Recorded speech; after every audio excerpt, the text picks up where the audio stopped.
ذکر ہے کہ ایک عقل مند حکیم جنگل سے جا رہا تھا۔ اس نے وہاں ایک مور کو دیکھا جو اپنے خوبصورت پروں کے ساتھ جھوم رہا تھا۔ اس دوران اس کا ایک ایک پر اس کے جسم سے الگ ہو گیا تھا۔ حکیم یہ سب کچھ اپنی آنکھوں سے دیکھ کر بہت حیران ہوا۔ وہ مور کے پاس گیا اور اس کو مخاطب کر کے کہا، اے اس کائنات کے خوبصورت پرندے، کیا تجھ میں عقل نہیں ہے کہ تو اپنے حسین پروں کو جو خوبصورتی کا شاہکار ہے اس بے دردی سے اپنے جسم سے الگ کر رہے ہو؟ تیرے یہ خوبصورت پر جس کو لوگ محفوظ کر کے رکھتے ہیں، ان سے پنکھیاں بنائی جاتی ہیں، کیوں ان کے ساتھ ایسا کر رہا ہے؟ یہ بہت انمول ہوتے ہیں۔ اے نادان، تیرے خالق نے تجھے خوبصورت پروں سے نوازا ہے اور تو اپنے خالق کی اس نعمت کو دھتکار رہا ہے۔ کیا تیرے اندر غرور آ گیا ہے جو اپنے رب کی نعمت کو اس طرح سے اپنے جسم سے دور کر رہا ہے؟ مور نے حکیم کی یہ باتیں سنی تو اس کی آنکھوں میں آنسو آ گئے اور وہ زاروں قطار رونے لگا۔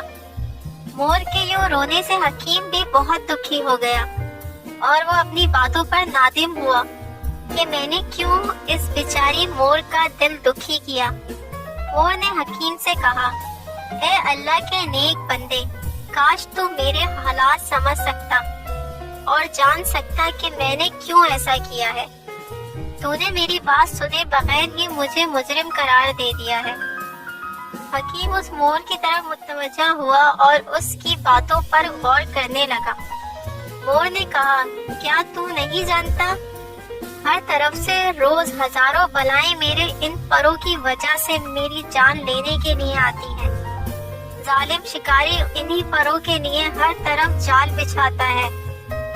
سنگدل تیر انداز ان پروں کی خاطر ہی میری جان سے کھیلتے ہیں۔ ان تمام آفتوں سے خود کو محفوظ رکھنے کے لیے میں نے اپنے تمام پر اپنے جسم سے الگ کر دیے ہیں، اپنے آپ کو بدصورت بنا دیا تاکہ تمام بلائیں مجھ سے دور رہیں۔ میرے نزدیک جان کی حفاظت بالوں پر کی حفاظت سے زیادہ ضروری ہے۔ شہرت سے گوشہ عافیت چھن جاتا ہے اور شہرت بہت سی بلائیں اپنے ساتھ لاتی ہے۔